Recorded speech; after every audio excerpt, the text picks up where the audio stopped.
Well, I didn't do anything and I was arrested and I had to spend those years. So this can happen to anybody. Well, this is something I expected it to happen from long ago. In fact, when I was on furlough, when I was still in prison, for the few days that I was out, I met Rob McCare. At the time, he was the British ambassador. And one of my questions was that, why don't you refer to us as hostages? And he didn't have any answer. Again, when we were applying for the diplomatic protection, we insisted that why doesn't the British government refer to us as hostages? Again, there was silence. In May of this year, just a couple of months after I was released in the parliament, I mentioned that there was no answer. And now they are referring to it. Yeah, and Alika, for you, is it apparent diplomacy here getting in the way? Absolutely. I think Britain's silence on the Iran issue as a whole has been very concerning. I have been for more than a week now campaigning for political sponsorship of Iranian prisoners in the UK, which a lot of other countries have agreed to.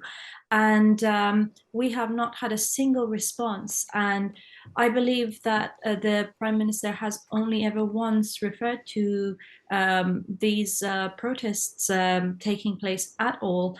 And he, in the same speech, he said that he was going to put Ukraine as a priority, which to me, just creating a hierarchy of importance in itself is very damaging. And not to mention that Iran is very blatantly helping Russia in their fight against Ukraine. So I don't see why putting things in an order of importance would be beneficial for anyone, and why ignoring what's happening in Iran would be beneficial to anyone. Mm-hmm. Anoosheh, state media in Iran claimed that the demonstrations that led to those arrests had been led by elements in the UK. Who were they talking about there? This is typical of any dictatorship. They should always create an enemy to cover their shortcomings, and this is exactly what is happening. So when they say elements in the UK, surely if they're challenged over that, they must have some idea about who that's meant to reference. I just wonder who that would be, even if that's from their perspective, one that we don't necessarily agree with. Yeah, but this is what they have been saying from the beginning of the revolution. But when you ask them to be clear on that, they have never been so. Mm. And Alicia Ken, speaking to us on yesterday's show, said that if I was a British foreign national in Iran, I would absolutely be leaving. Anoosheh, your response to that, do you agree with the chair of the Foreign Affairs Committee there, that if you were a British foreign national in Iran, you would leave? Absolutely, yes. I think people think that, Anoosheh was arrested, maybe he had done something. I haven't done anything, so I am safe. Well, I didn't do anything and I was arrested and I had to spend those years. So this can happen to anybody.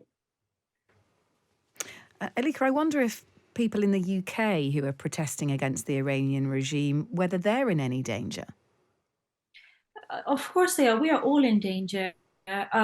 It wasn't long ago when I talked to a friend of mine who was a Canadian citizen, and he's been very vocal, and he had the Canadian Secret Service actually tell him that his name is on a list by the Islamic Republic as people who are in danger, along with many others.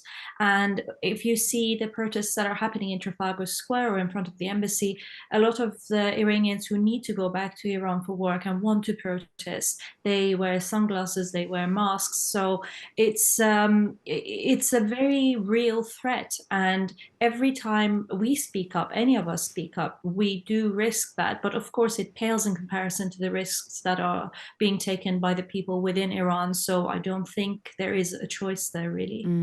Your advice then, Alika, to anyone thinking of heading, let's say, to the Iranian embassy to protest? I personally would still go. I have done before, but obviously I know that I can't go back to Iran anytime soon while the regime is there. But if you are thinking of going back to Iran to see family, or if it's inevitable for business, please take caution, because it is dangerous and it can happen to anyone. We weren't political, and our family was caught up in all of this. Now that everyone is very politically vocal, there is no guarantee of safety at all. Okay, and that could extend to any everyday person on the street as well, choosing to protest. Anoosheh, Iran was a country that you clearly enjoyed spending time in. Is there a tinge of sadness then, from your perspective, about what's happened to the country under the current regime? This sadness has been with us from the beginning of the revolution, but there have been a majority, a silent majority, that are now become vocal because they have had it. They have had enough of it, and it is time for change. For those who are protesting in the country, Anoosheh, what would be your message to them? They're obviously putting themselves in danger, but it is for a good cause. It's because they feel that they have to speak up, something which I'm sure you applaud. But there is a really fine line here between speaking up and, you know, potentially being thrown into prison, as you were for many years, or even worse, execution. I'm extremely worried about them. But unfortunately, this is the only way that they can overthrow this regime.